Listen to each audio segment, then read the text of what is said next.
In a church in Rome, there's a piece of wood that's been revered for hundreds of years. It's said to be one of the most important Christian relics ever found.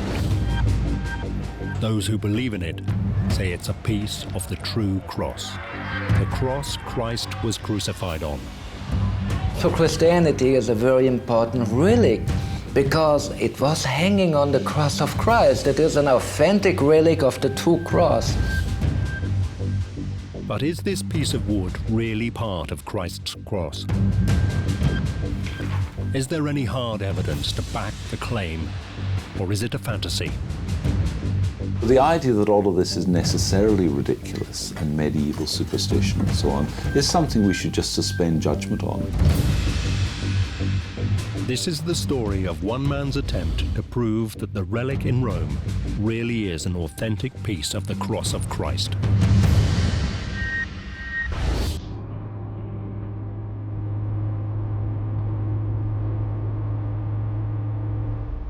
Michael Hesseman is a historian. He specializes in religious history. For years, he's been on a quest.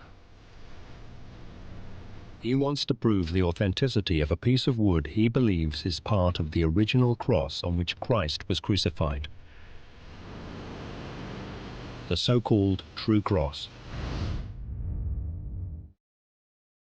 It is the most important relic of Christianity because it is a silent witness of the crucifixion of our Lord. Hesseman is not the first person to make such claims for a piece of wood. For hundreds of years, adventurers have brought back what they claim are samples of the true cross. There are dozens of fragments of wood purporting to be from Christ's crucifixion.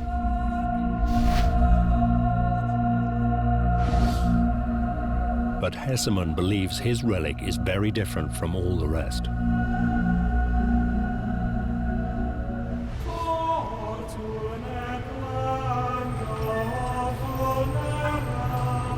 The relic is housed in a church in Rome known as Santa Croce, or the Church of the Holy Cross.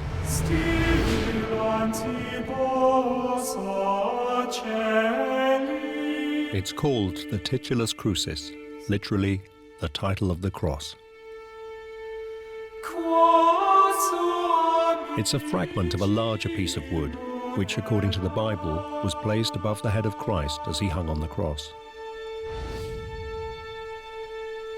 On it are written the words, Jesus of Nazareth, in Hebrew, Greek, and Latin. Some of the exact words recorded in the Bible. The Gospel, according to St. John, tells us about the title of the cross, and I quote, "And Pilate wrote a title and put it on the cross, and the writing was, Jesus of Nazareth, the King of the Jews." No one questions such plaques were placed above the heads of those crucified. So if Christ died on the cross, he almost certainly would have had one too. We know from Roman contemporary sources, Roman historians, but indeed, in most cases, the name of a person sentenced to death and the reason for this penalty were mentioned. And in the case of Christ, it was a very plausible inscription, Jesus of Nazareth, which was the name under which he was known. And the crime was to claim to be the King of the Jews. For Hesseman, it's this inscription on the relic in Santa Croce that makes it so special. It's the only fragment of wood, he believes, with a credible link to the original cross of Christ. When I saw it the very first time in the Basilica di Santa Croce in Rome, I was fascinated by the possibility that we do have an authentic, important relic going back towards the events in 30 AD, the sentence of Pontius Pilate, the crucifixion of Christ. If he's right, it's a potential superstar among Christian relics. If the title is authentic, we have the only surviving relic of the most important court case in history, the case of Jesus of Nazareth, and the potential to be the oldest written record mentioning the name of Jesus Christ. 15 years ago, Hesemann set out to prove its authenticity. Was there any evidence the fragment of wood he could see in Rome had come from the Holy Land? And if there was, how had it traveled 1,500 miles from the Middle East?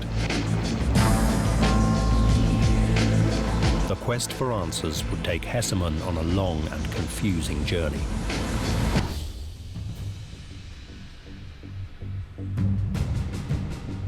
As Hesemann trawled back through the records, he found the first man to look for relics of the true cross was a Roman. In the 4th century AD, the Emperor Constantine had been struggling to unite the Roman Empire under his control. The empire is vast. It reaches from Britain in the west, it takes in North Africa, it goes up into Middle Europe, it extends over into Turkey and so on. It's vast. It's also highly diverse. It's got peoples from different nations, different ethnic groups, different religions. And so there's always the possibility of revolution or insurrection.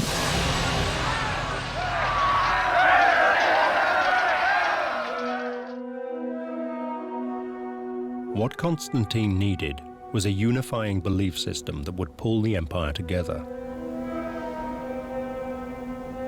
He had found it in the new religion of Christianity.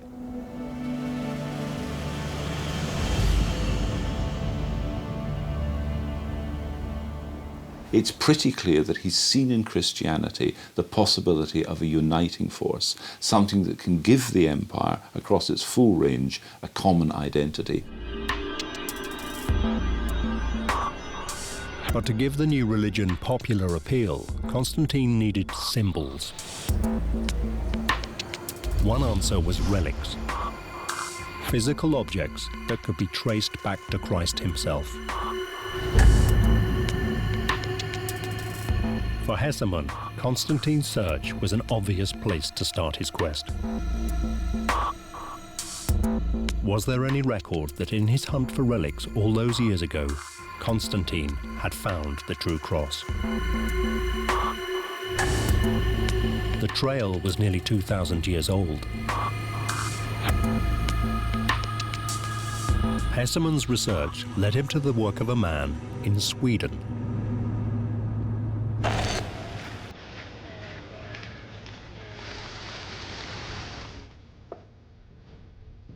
Stephen Borghammer is Professor of Biblical Studies at the University of Lund in southern Sweden. He's drawn together memoirs and biographies from the time and produced an exhaustive account of Constantine's hunt for relics.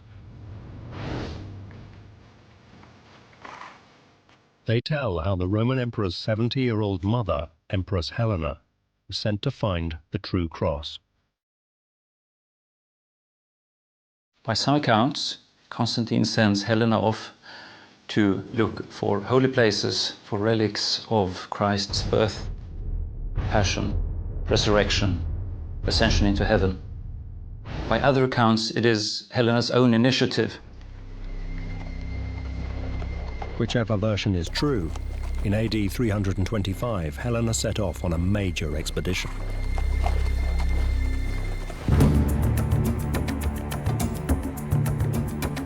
Borghammer's work enabled Hesemann to trace the journey in some detail. The journey started near Constantinople, present-day Istanbul. And if they had taken the land route, they would have gone basically from north to south in present-day Turkey, passing through the Taurus Mountains. And then they would have gone along the coast, basically down to Caesarea, and then by some route up to Jerusalem.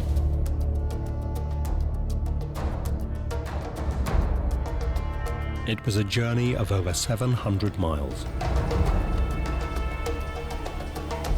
It would have been tough going for somebody half Helena's age. It's a long journey, a difficult journey, partly an uncertain journey. And of course, she's not exactly sure what she's going to find when she gets there.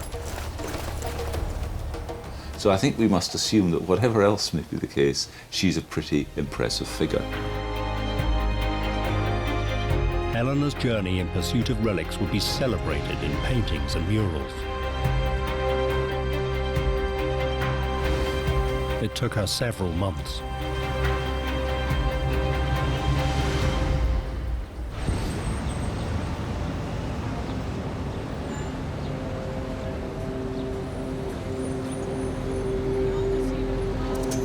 Helena finally arrived in Jerusalem. Here, one of the first places she looked for was the site of Christ's crucifixion. She asks around. She asks the Christians. She asks some Jews. She asks some Romans. She asks whoever she can. What do we know about this? What's the narrative? Where was the Lord crucified?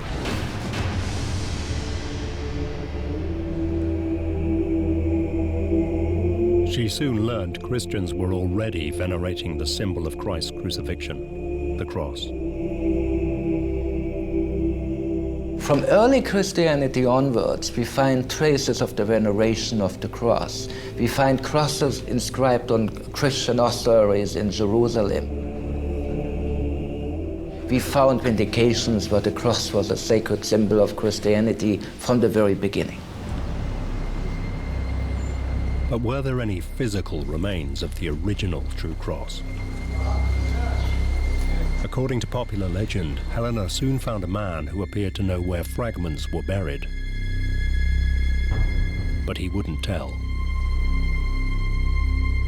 So Helena, in the fashion of the day, ordered him tortured. She puts him at the bottom of a well for a whole week without food, and then he softens and he says, "Okay, I'll show you the spot."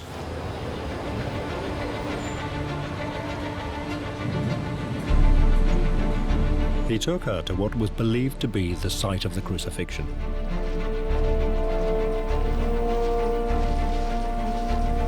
As Hesseman traced the story, he discovered Helena had found a Roman temple to Venus on top of the site. Helena gives the instruction that the existing Roman temple is to be demolished and that excavations are to begin in search of the site of Christ's crucifixion.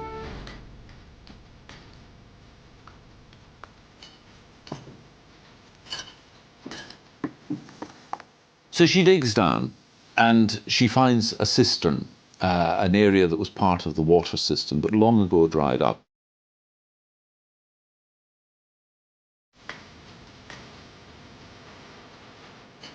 And she finds the remains of 3 crosses.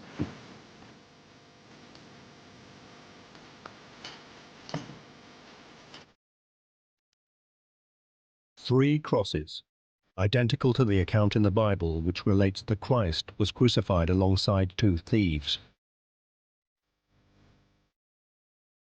For Helena, it must have been a big moment,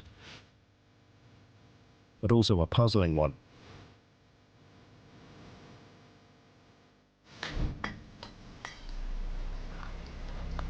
How could she tell which was the wood of Christ's cross?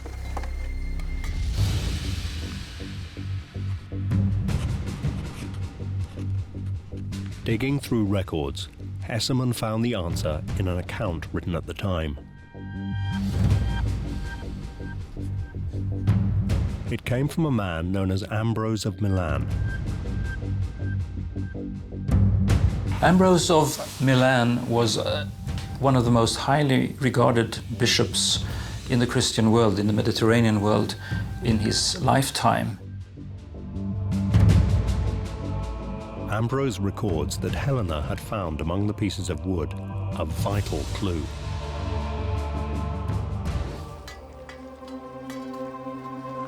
She hadn't just found beams of wood.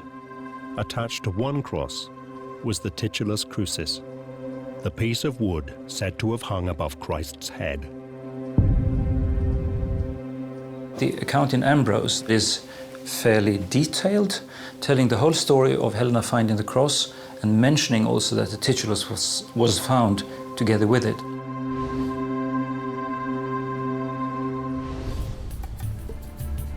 Hesemann then found a second corroborating account.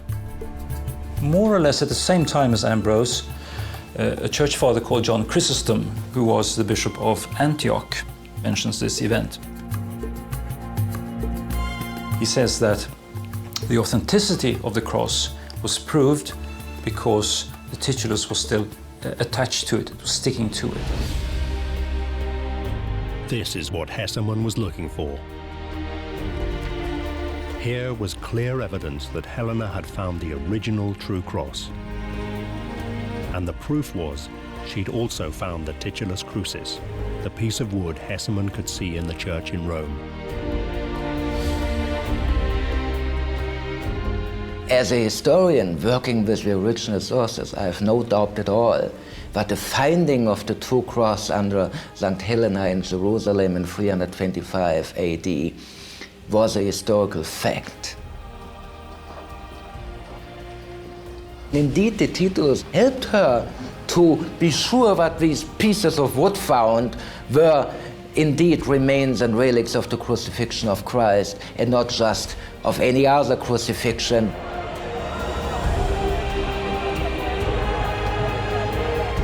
But is any of this story really true? Had Helena even been to Jerusalem? One piece of proof was a very solid celebration of her achievement.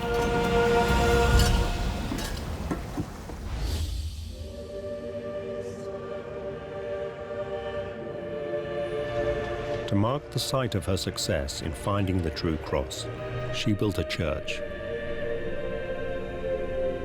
It's called the Church of the Holy Sepulchre.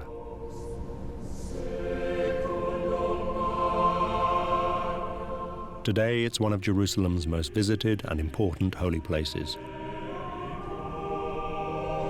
Hesemann had traced the first link in his hunt to prove the authenticity of the Titulus Crucis.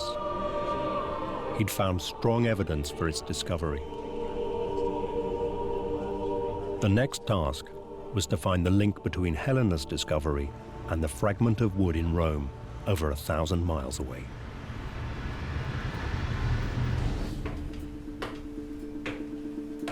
Hesemann worked his way through the various accounts. He discovered that soon after finding the cross, Helena had divided the relics. The early church historians mention that the findings were divided, that she sent a part of the wood of the true cross, a part of the nails, she found 3 nails, to her son in Constantinople. A part remained in Jerusalem, and the third part was taken to Rome. One of the best witnesses to this distribution of relics was Cyril, the 4th century bishop of Jerusalem. Cyril of Jerusalem mentioned in a letter that the true cross was divided in so many parts that it filled the earth, the face of the earth.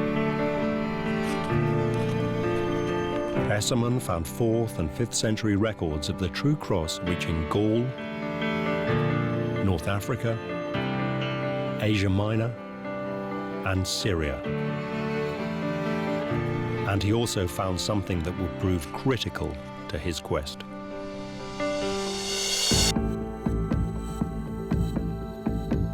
Helena had not just divided up the wood of the cross.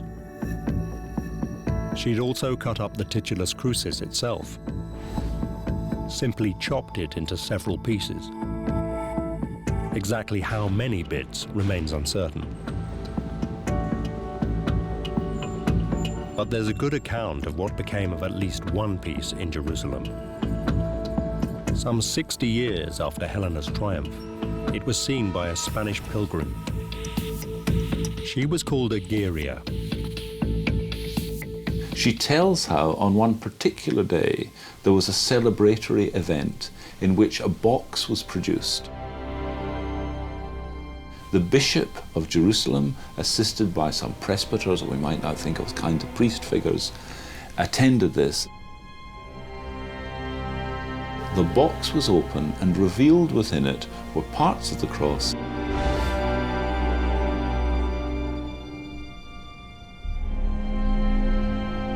and the Titulus itself.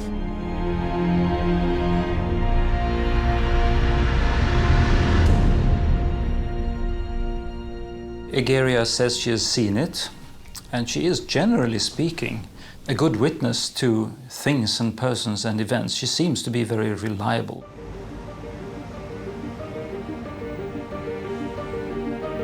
Here was further proof the true cross had been found and had survived. But Hesemann also found something else. Helena had kept one piece of the relic for herself.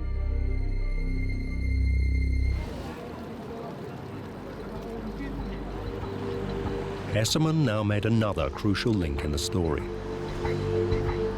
In Rome, he found accounts that suggested Helena had brought some of the relics home with her. When St. Helena returned to Rome, she brought 3 relics: a large fragment of the two crosses, half of the Titulus Crucis, and one of the nails found. It seems Helena never intended these relics for public display. They were destined for her private palace.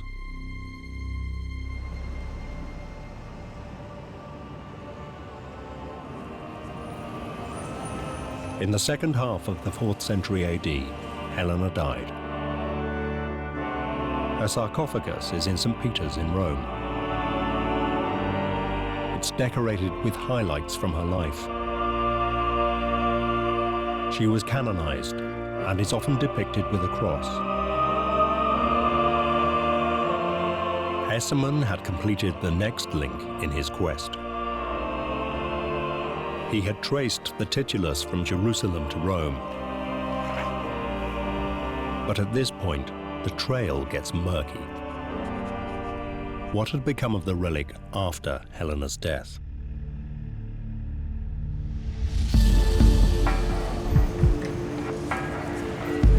Hesemann now needed to find new sources of evidence. He turned to church records in Rome. Here he found that Helena had donated her relics, including the Titulus Crucis, to the Pope, Sylvester I.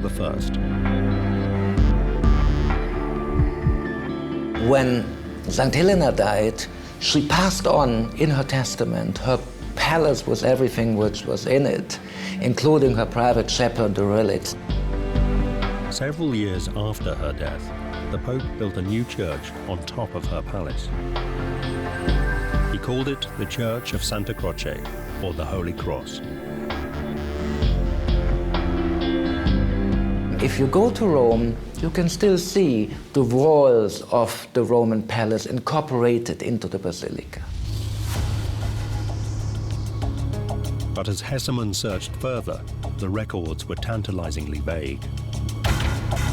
There seemed to be no mention of the relics themselves. Then the story became even more confused.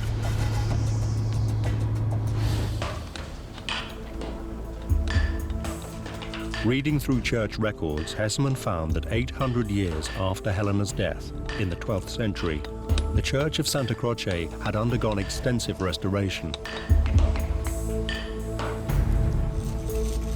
But again, the records made no mention of the relics, or even if they still existed.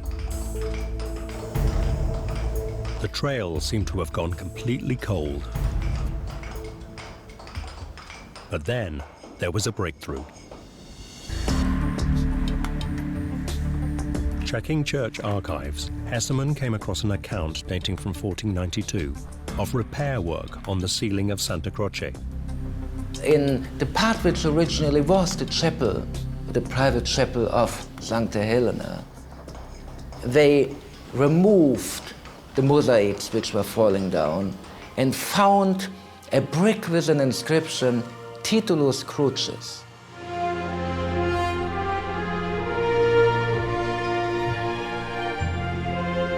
Of course, they removed this brick, and behind they found a box.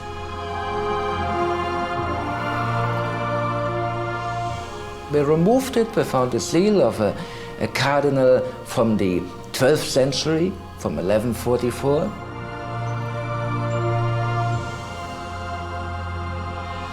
And they broke the seal.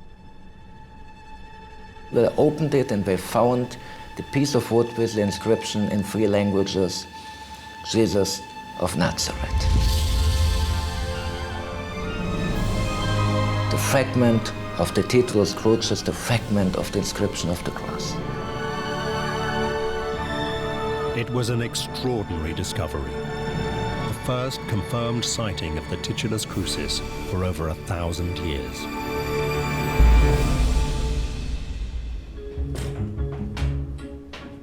Hessemann now put together what must have happened. When the church had been restored in the 12th century, the relics must have been packed away in the roof, where they'd remained until their discovery in 1492. Hessemann was back on the trail of the Titulus, or was he? The discovery raised another question. If it was genuine, why would one of the most important Christian relics of all time remain hidden in the roof of a chapel?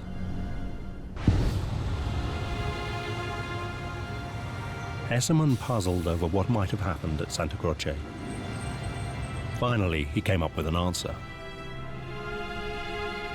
In the early Middle Ages and late Antiquity, it was normal not to expose relics for public veneration, but to hide them in the walls of a church, because they believe that it sanctifies the entire church. In Hessemann's judgment, the very fact that the Titulus Crucis had remained hidden away lent it even greater authenticity.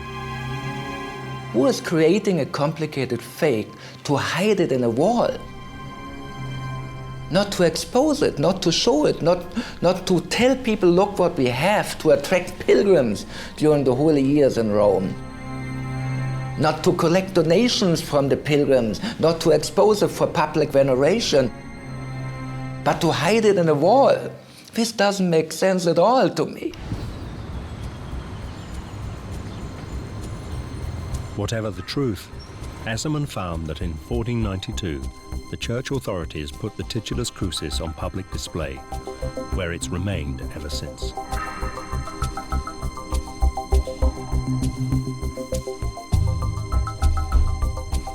Hessemann had successfully linked the Titulus Crucis in Rome back to the Holy Land. Yet some links in the story were still uncertain. In particular, the link between the Titulus arriving in Rome and its discovery by workmen in the 15th century was weak.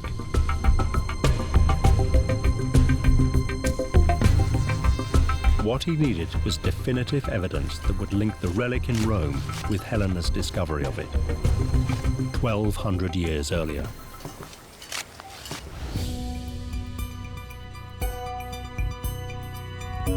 Hessemann now embarked on a close scrutiny of the fragment of the Titulus itself. The Titulus Crucis is a piece of brown nutwood, 25 by 14 centimeters in size, 700 grams in weight. And it is obviously the right-hand corner of something bigger, because we have a high degree of decay on the top on the right and the lower side, but a very clear cut on the left. That cut was crucial. It matched exactly the account of Helena cutting up the Titulus Crucis. Hesselmann then looked at the text. It was written, like Hebrew, from right to left. This suggested it might well have been inscribed by a native of Jerusalem. It has 3 lines of inscription in Hebrew, in Greek, and in Latin, all giving the same information: Yeshu HaNozri, I.Nazarenus, I.Nazarenus, the name of Jesus of Nazareth. The coloring was also typical of the Roman era in Palestine. The letters have remains of black color inside, and the brown wood was covered with the remains of white chalk. So obviously it was originally black and white. And this is typical for Roman wood tablets in general. They make the colorization so it's better readable. But it was the words on the Titulus Crucis that particularly attracted Hesselmann's attention.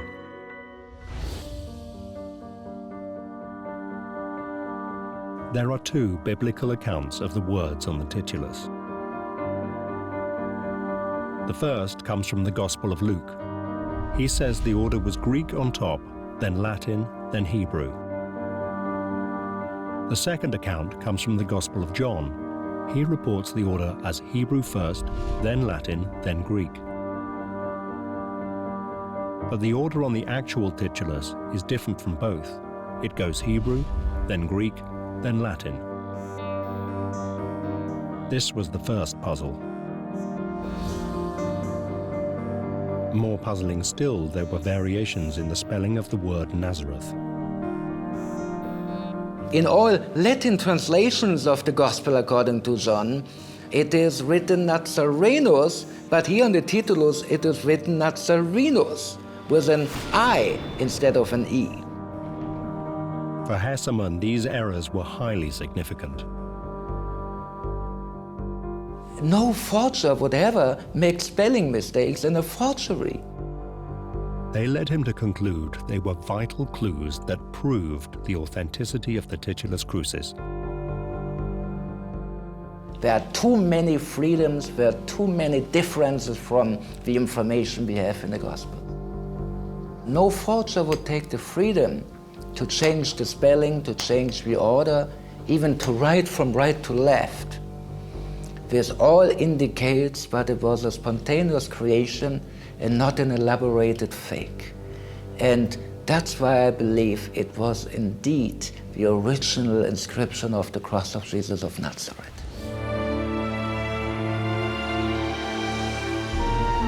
In other words, for Hesselmann, the very fact that the writing on the Titulus was different from the version in the Gospels proved it was authentic.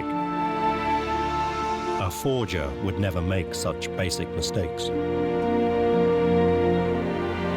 But that left one final question. Could an inscribed piece of wood really have survived nearly 2,000 years?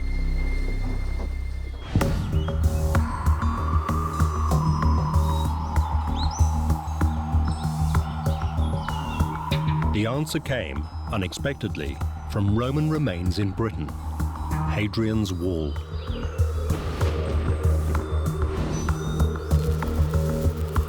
In 1973, archaeologists digging at the Roman fort of Vindolanda found nearly 2,000 handwritten tablets made of slivers of wood.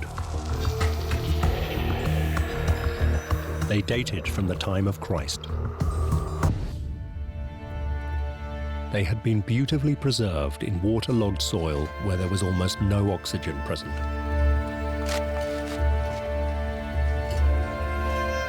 Oxygen encourages decay. The conditions were almost identical to those in which the Titulus Crucis is thought to have been found.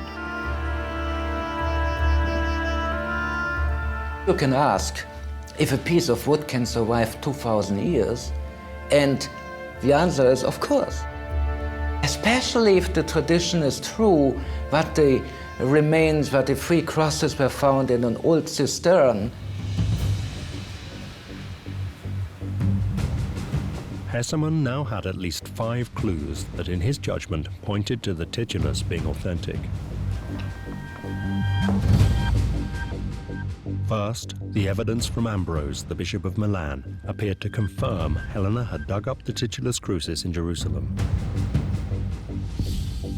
Second, the record from Cyril of Jerusalem suggested she divided the relics and distributed them across the world.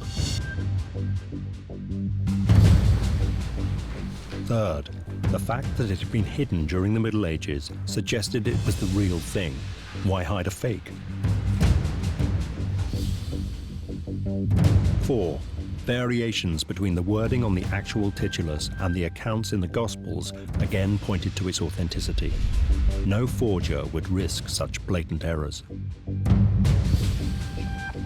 And now, finally, evidence from Hadrian's Wall suggested a wooden tablet with writing on it could, under the right conditions, survive 2,000 years. For Hesselmann, the evidence was now overwhelming. The Titulus in Rome was authentic. He had found a relic of the true cross. Hesselmann took his findings to the highest authority.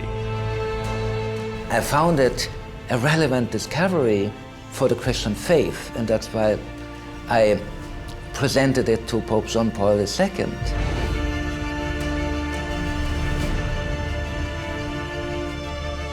History doesn't relate what the Pope's response was, but a number of senior Christians are prepared to give Hesselmann's Titulus Crucis at least the benefit of the doubt.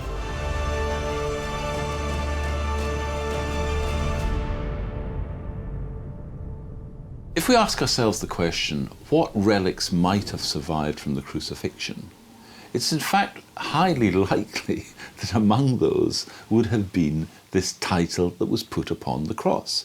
It's so important as identifying the figure of Jesus that it's very likely that it would have been preserved, and of course it was very easy to remove and take away. So the idea that all of this is necessarily ridiculous and medieval superstition and so on is something we should just suspend judgment on. But are they right? So far, all Hesselmann's evidence had either been a paper trail or had relied on basic archaeological techniques. Could hard scientific scrutiny now back this up? The investigation was about to take a new twist.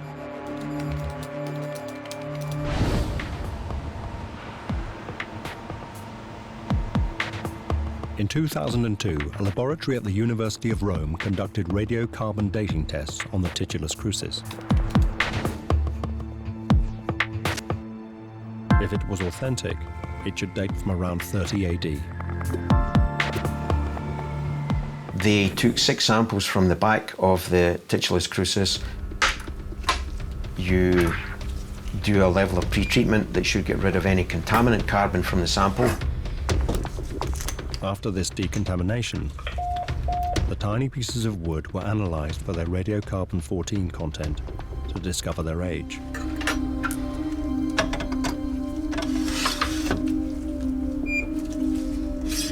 They also analysed other samples of known age as confirmation that the accuracy and precision was fine. And they came up with a consensus value that was significantly different from what you would have expected. The conclusion was unequivocal. When the radiocarbon age was calibrated, it gave a calendar age range of 890 to 1150 AD, and that's with 95.4% probability. In short, the relic in Rome dated from the Middle Ages, 900 years after the death of Christ. It could not be part of the true cross. But for some, this is not the end of the matter. They argue carbon dating has been wrong before. One of the most famous controversies was in the 1980s.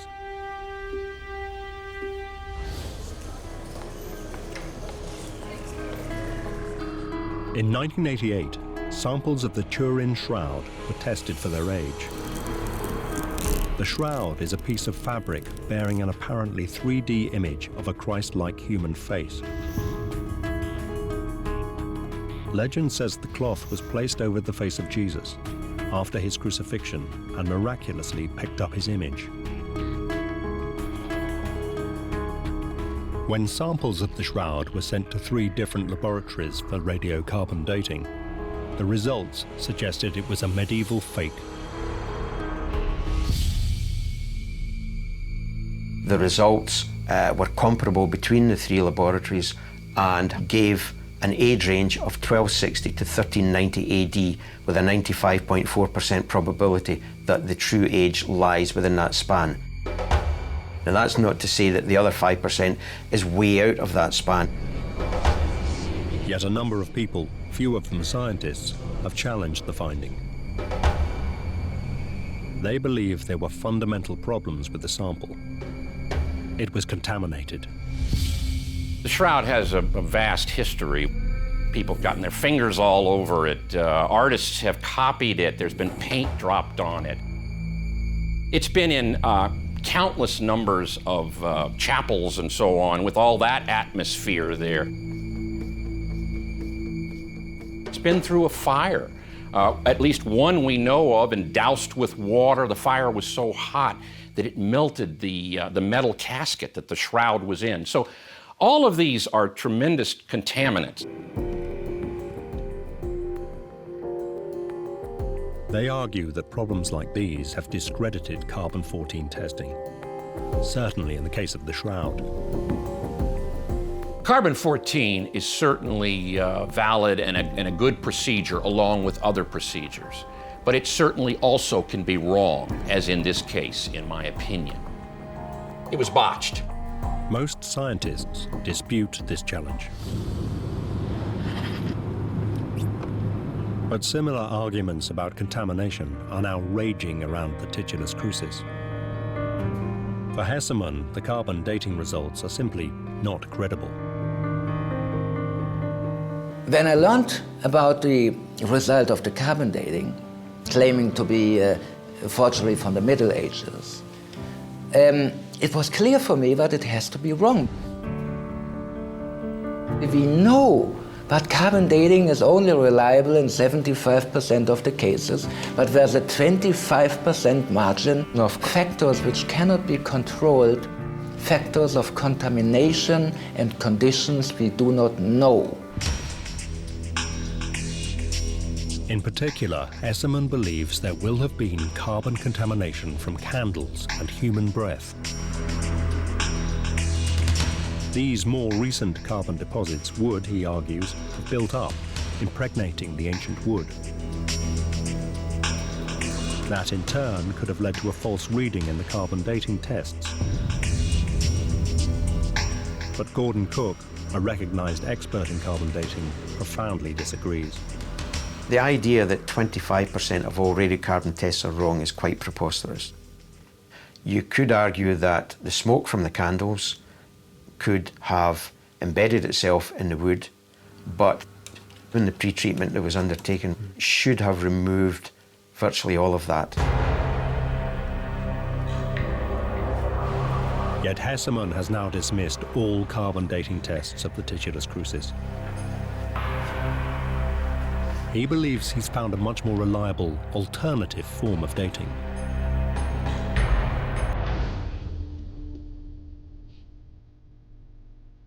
It's a method that draws on changing styles of handwriting. It's called comparative paleography.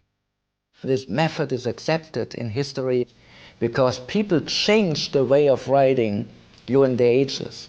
If you have a letter written by your granny during World War II, the handwriting is different from the handwriting of people today. Comparative paleography argues that the writing style of one period is not only different from another, but during any one period there is a clear uniformity of style. So a medieval text will always look different from a piece of copperplate writing, which in turn could never be mistaken for a 19th century piece of writing. Hessemann sent photographs of the text on the Titulus Crucis to a number of experts. I presented copies of the Titulus Crucis to 7 experts on comparative paleography of 3 different universities in Israel. The experts examined the Greek, Hebrew, and Latin texts. They all, apparently, came to the same conclusion.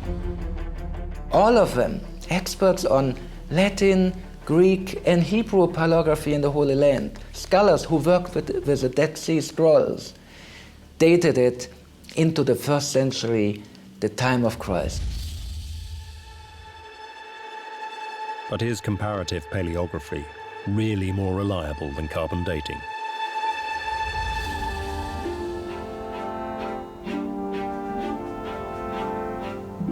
For over 60 years, scientists have used carbon-14 tests to date ancient artifacts, from Egyptian pyramids to medieval church relics. It has consistently proved reliable. Radiocarbon dating has a scientific basis. We can calculate an age on an object. If you take paleographic techniques, it would be possible to forge an earlier writing style on a piece of wood to make it look like the Titulus Crucis. Yet Michael Hessemann is unmoved. We have not a single case where comparative paleography is wrong, where people in the Middle Ages prove that they were able to write like people wrote 1,000 years before. If I, as a historian, have the choice between 2 methods, comparative paleography and carbon dating, I trust comparative paleography.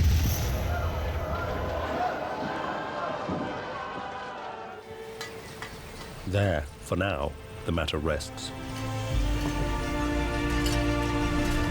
To most scientists, the evidence from carbon dating makes it highly unlikely that Titulus Crucis is part of the true cross.